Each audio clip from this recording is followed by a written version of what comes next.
I'm trying to tell you, 154, man, it's mine. 154 is mine, and they're gonna see, you know, they're gonna see, you know. Just stay tuned, and like I said, Hey, come on, Ego.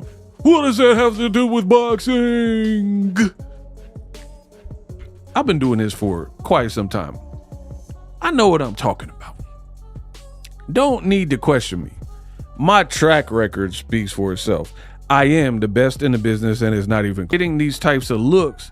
You do not want to lose and get embarrassed. You want that gravy train to keep on going, keep on coming through, bigger and better paychecks, bigger opportunity. You don't want to lose your title. You don't want to lose your O. You don't want to lose like interest, you know, where endorsements, you're not, every endorsement loves winners. Name somebody who just keep losing and then Gatorade was chomping at the bit to work with them. Bro, listen, just like you talking, just like you doing all that talking, bro, it can turn deadly real quick, but on both sides. So why not support, listen, why not support your fighter? Support your fighter. You ain't got nothing wrong with that. Support your fighter. Y'all support y'all fighter. Let's come together, make this event a success. Instead of everybody saying every time we get together, you know what I mean, it's always shooting and violence. Everybody know Team Crawford. Y'all know I get active.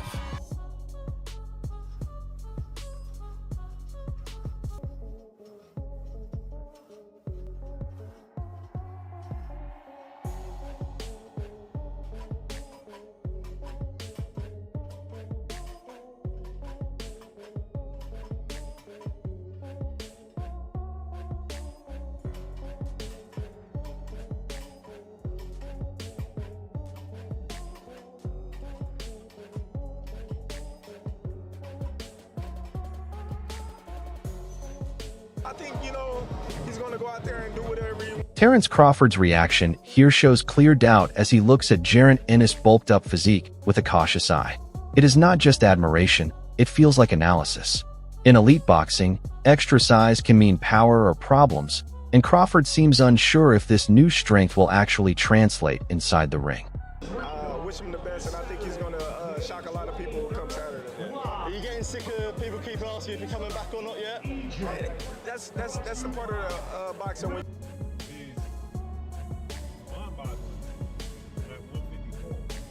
He is absolutely huge.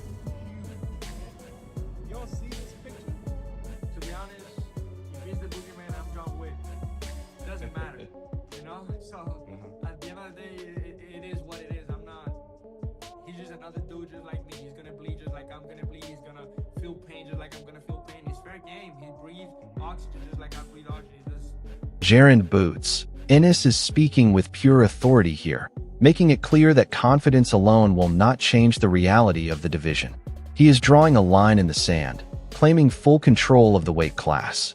This is not just confidence, it is a warning to everyone watching, especially Terence Crawford, that he is coming to impose his own era on fight night. Doesn't it? I don't know. Like, with me, it don't matter. You know, like I said, this is my division. It don't matter what how much confidence he got. This is my division. I'm gonna just show the world stand it. Xander Zayas is showing real respect here, but at the same time, he is quietly stamping his authority on the division. He is speaking like a fighter who understands legacy, but is also hungry to build his own. The confidence in his words is not loud, but it is controlled and dangerous. He believes he is the natural 154-pound force, and that mindset alone makes him a serious long-term problem for anyone at the top. I have a great relationship with him, and obviously those words mean the world to me. From somebody like him, what he means to the island and to boxing, it's amazing. So again, like he said, I could fight, I could box, I could do everything in there. And inside that ring, I'm the natural 154-pounder. So I've been here for a long time. I'm here to keep taking over the division, and I'm excited to continue that. Jaron boots. Ennis is not just confident. He is borderline ruthless in belief. When a fighter openly says everyone can go down, it shows complete self-trust and knockout mentality. This is the kind of mindset that separates contenders from champions. But at this level, that same confidence can also create pressure because every opponent now wants to test that prediction. The real question is whether he can deliver when the spotlight is at its brightest. I know if I do the right things, I will stop him. Absolutely Everybody not. will go down. Absolutely not. Everybody will go down. Absolutely not. Why do you say that? Cause there's just so much that I see. And I know for a fact that I know he's not able to take this. I'm glad you think that way. I really do. Terence Crawford is giving a very balanced and experienced breakdown here. He is not disrespecting Xander Zayas, but he is clearly reading the situation as a step too soon in terms of development. That kind of veteran honesty matters because Crawford knows what timing in boxing looks like. He is praising heart and confidence, but still pointing out the gap in experience, which often decides fights more than talent alone at elite level. And that's a tough fight, you know, especially for Xander at this point in his career, but it shows his heart and his confidence, you know, that he have in himself, and he's ready to go make history for his country, and he's going to do real well in that fight. You know, I just think, you know, right now, you know, it's a little bit too early for him. Rolly Romero keeps it very straightforward here, and he is basically leaning towards Boots Ennis based on experience and maturity.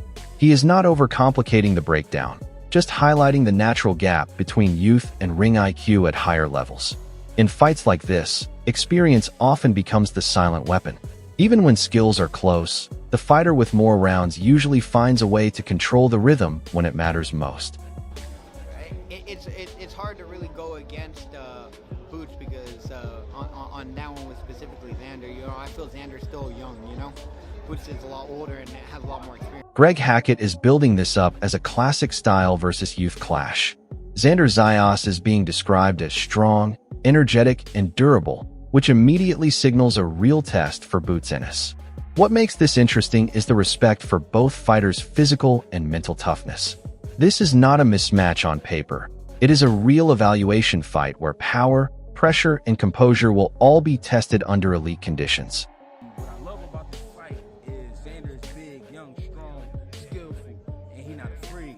Boots, we know he trying to bring everything to the table, the speed, power, you know, just the lights. He bringing everything to it. I think it's a great test for Boots because this is a guy who you can say is durable. You can say he's durable because he's never been stopped. I never even seen him go down. You know what I mean? So it's not like we're talking about the jump. You know what I mean? He coming to fight. And I think this kid being young what makes him dangerous, him being young, energetic, and then a big guy. He got real good size to him. You know what I mean? Strong guy. And I think that right there enough is going to make it. This is where the tactical breakdown becomes very interesting because the focus shifts onto how Xander Zayas actually handles pressure over rounds. The discussion suggests that if Boots Ennis can force early composure breaks, he takes full control of the fight. But at the same time, it highlights Zayas as a fighter who has never been broken down easily. That creates a real chess match scenario. Power versus patience. Timing versus volume. What stands out is that neither man is being dismissed, which shows how evenly respected this matchup has become in elite boxing circles. Well, to be honest, I mean, I knew that was something that was going to happen. He was going to touch the belt. And at the beginning, I told him, touch him. This is the closest you're going to get to them. So I don't mind you touching what's mine, because at the end of the day, he's going to stay at home.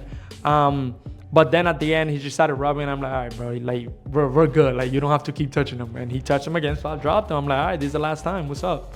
And that's about it.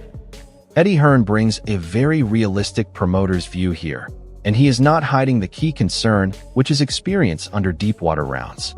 When a fighter has never gone beyond 4 rounds, questions naturally appear about stamina, pacing, and mental control in later stages. That is where elite fights are often decided. Hearn's tone suggests belief in potential, but also caution, because stepping up too early can expose even the most talented prospects if they are not fully developed for championship pace. You know, I think you know, when you're getting poked like that in a face-to-face, you know, after a while the temper goes, and it's good. You know, I think it's going to be that kind of fight. Amir Khan is basically outlining a long-term development plan for Xander Zayas, and it reflects a veteran understanding of timing in boxing careers. He is not rushing success, instead emphasizing patience and gradual step-ups. This is important because rushing young fighters into elite competition often leads to confidence damage. The mention of names like Usyk, Wilder, Joshua, and Fury shows the level Zayas is being measured against, but Khan is clearly saying that those fights belong to a later stage of maturity and experience building. Xander's the best guy out of everyone that you've fought so far. I mean, obviously you haven't been in the ring with him yet, but are you expecting that at least? I mean, I can't really say like you said because I haven't been in the ring with him, so I don't know. Yeah. Who knows? I can go in there in the first round and get him out there, and we're not going to see nothing from him. So, like, I can't really say, but I think he got out of all the guys at 54, he got a better skill set than most of those guys at 54. Okay. Yeah. Eddie Hearn here is reinforcing the idea that Xander Zayas is still in development, even after strong performances. Calling him the future of the division is high praise, but also comes with expectation pressure. At the same time, he is pointing out the need for real active opponents, which is crucial for growth. This is the stage where prospects either evolve into champions or plateau. The key takeaway is that talent is not in question, but consistency against live competition is what will define his real level. I think Boots is a more skilled boxer than Xander Zayas. I think Boots is phenomenal. I got him as the second best fighter in the world. I got Shakur Stevenson. And when I say that, I'm not talking about accolades, what they've achieved, achievements and stuff like that. I'm just talking about boxing ability. That's why I think Boots beat him. Unless, like my man said, he's not a citizen. And I said that when the fight was announced. This breakdown highlights the unpredictability of high-level boxing, where even analysts cannot fully commit to an outcome. The key theme here is adaptability under pressure. Xander Zayas using size and control versus Boots Ennis bringing speed, power, and momentum creates a true 50-50 environment. What makes this even more dangerous is the idea that either fighter could finish it early if the other makes a mistake. That uncertainty is exactly what makes this matchup so compelling for fans and experts alike.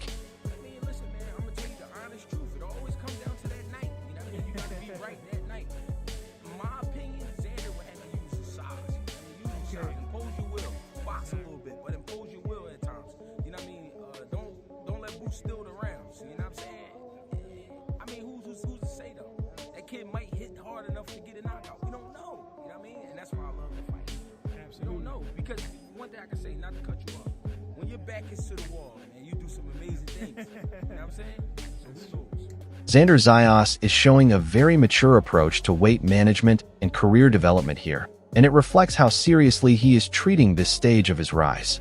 He is not rushing. He is controlling growth with a professional team behind him, which is exactly what elite fighters need at championship level. The mention of working with nutritionists linked to top names adds credibility, but the real focus is discipline.